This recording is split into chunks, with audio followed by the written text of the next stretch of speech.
Hello बच्चों, मैं ज्योतिका शर्मा आप सभी के लिए एक वीडियो लेकर आई हूँ।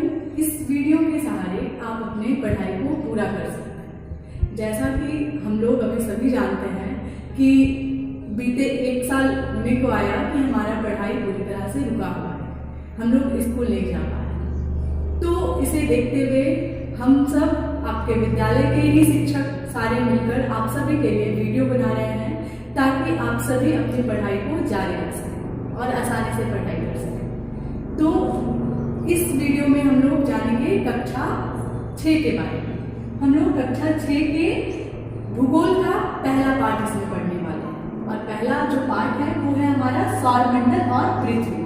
हम लोग इस पाठ में सौरमंडल के बारे में पूरी तरह से जानेंगे।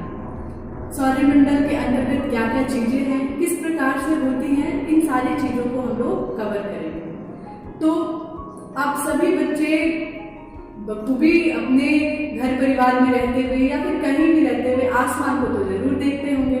जब भी रात में बाहर निकलते होंगे तो आसमान, खुला आसमान आप सभी को दिखाई पड़ता होगा और उस आसमान में आप लोगों ने कई सारी चीजें देखी होंगी, जैसे कि चंद्रमा, तारे, ये सारी चीजें आप लोगों ने देखे होंगे। तो आप लोगों ने कभी ये जानने का कोशिश किया कि ये सारी वस्तुएं हैं क्या और ये किस प्रकार से ऐसे चमकती हुई हमें दिखाई पड़ती है? अगर नहीं तो चलिए इस पाठ के माध्यम से हम लोग वो सारी चीजों को बेहतर तरीके से जानेंगे। आसमान में जब हम लोग रात के समय देखते हैं तो हम लोगों को तारे टिमटिमाते हुए नजर आते हैं। वो काफी छोटे छोटे नजर आते हैं किंतु टिमटिमाते रहते हैं। इसके साथ ही साथ चंद्रमा भी होता है जो पूरी दुनिया में उजाला लेकर आया होता है।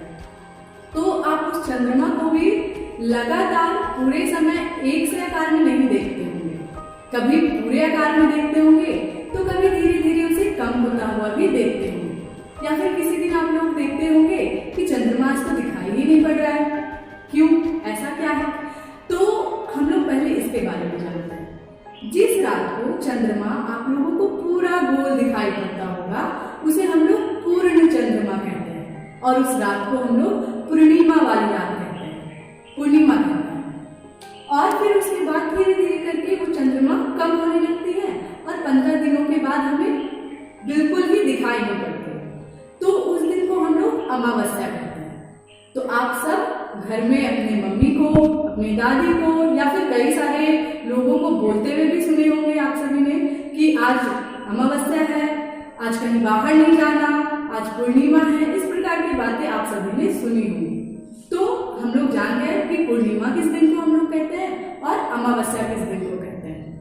इसके साथ ही साथ आसमान में कई सारी वस्तुएं आप लोगों को आज भी दिखाई पड़ती होंगी। तारे टिमटिमाते हुए नजर आते होंगे। तारे चूंकि हमारे पृथ्वी से बहुत ही ज्यादा दूर में है, इसीलिए वो हमें बहुत ही छोटे छोटे से दिखाई पड़ते हैं और चंद्रमा तारे से थोड़ा नजदीक है, जिस कारण हमें चांद जो है या चंद्रमा जो है हमें थोड़ा बड़ा प्रतीत होता है। चलिए, यहाँ तक आप सभी को ये चीजें समझ में आई होगी। अब हम लोग आगे बढ़ते हैं और हम लोग सौर मंडल के बारे में जानते हैं। सौर मंडल को हम लोग सौर परिवार के नाम से भी जानते हैं।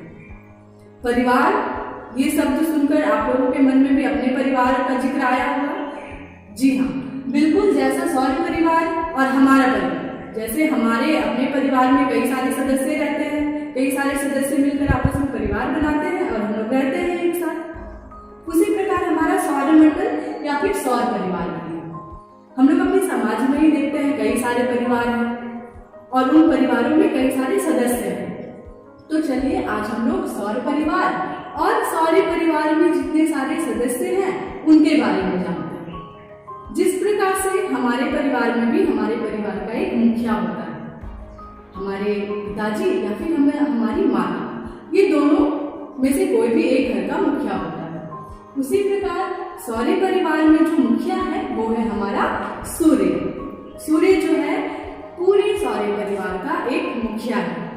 ये केंद्र में मौजूद है हमारा और इसके साथ कई सारे और भी ग्रह हैं। सूर्य जो है वो हमारा एक, इसे हम लोग तारा कहते हैं क्योंकि सूर्य भी एक तारा है। सूर्य में अपना प्रकाश है, सूर्य में अपना ऊष्मा है। जिस प्रकार से तारों में अपना ऊष्मा और अपना प्रकाश होता है उस प्रकार से सूर्य भी है। क्योंकि सूर्य भी हमारा एक तारा ही है। तो सूर्य में अपना प्रकाश होता है, अपना ऊष्मा होता है और ये गैसों से मिलकर बना हुआ होता है।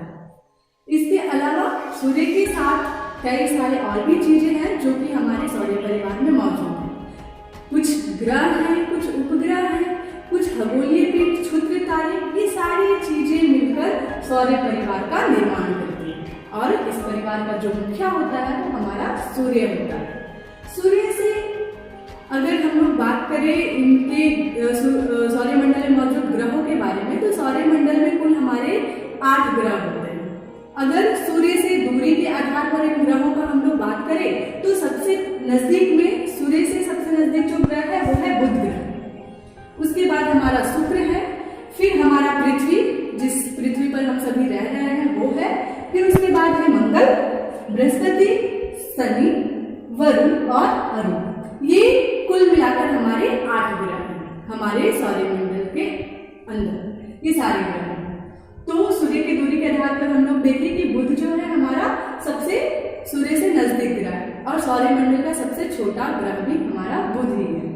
तो इन 8 ग्रह के बारे में जानिए। हम लोग एक काम करते हैं, 8 ग्रह को जानने, एक एक करके जानने से पहले हम लोग जिस ग्रह के ऊपर रह रहे हैं उस ग्रह को जानते हैं। तो पृथ्वी के बारे में जानते हैं। पृथ्वी को हम लोग नीला ग्रह भी कहते हैं। नीला ग्रह इसीलिए कहते हैं क्योंकि पृथ्वी में जल की मात्रा पाई जाती है। 8 ग्रह में पृथ्वी एकमात्र ऐसा ग्रह है जहां पर जीवन है, जहां पर पृथ्वी की परिस्थितियां अनुकूल हैं, जिस कारण से यहाँ पर जीवन संभव हो पाया है। पृथ्वी का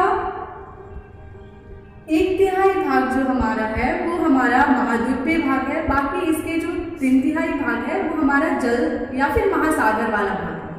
तो इसे जब हम लोग अंतरिक्ष से देखते हैं तो पृथ्वी जो हमारा है वो हमें नीला कलर का दिखाई पड़ता है और इसका नीला कलर जो है वो पृथ्वी में मौजूद जल के कारण दिखाई पड़ता है। इसीलिए हम लोग पृथ्वी को नीला ग्रह भी कहते हैं और ये एकमात्र ऐसा ग्रह है जहां पर जीवन संभव हो पाया। और पृथ्वी जो है ये हमारा सूर्य के दूरी के आधार पर अगर देखें तो ये हमारा तीसरा ग्रह है और पृथ्वी का एकमात्र उपग्रह है जो है चंद्रमा।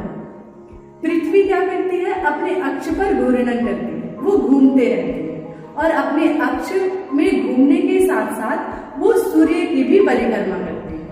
सिर्फ पृथ्वी ही नहीं, सौरमंडल में मौजूद 8 जो ग्रह हैं वो सभी सूर्य का परिक्रमा करती है।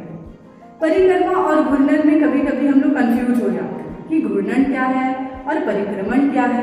तो मैं बताती हूँ, घूर्णन जो है जब पृथ्वी अपने अक्ष पर ही घूमती है तो उसे हम लोग घूर्णन कहते हैं और जब पृथ्वी सूर्य का एक पूरा परिक्रमा करती है तो उसे हम परिक्रमण कहते हैं। और ये परिक्रमण करने में पृथ्वी कुल 365 दिन का समय लेती है, जो हमारा साल परिवर्तन होता है। तो मैं आशा करती हूँ कि सौर परिवार या फिर सौर मंडल के बारे में आप सभी को समझ में आया होगा, पृथ्वी के बारे में भी समझ में आया होगा और फिर इसके और भी कई सारे ग्रह के बारे में हम लोग अगले वीडियो में जानेंगे। आज के लिए धन्यवाद।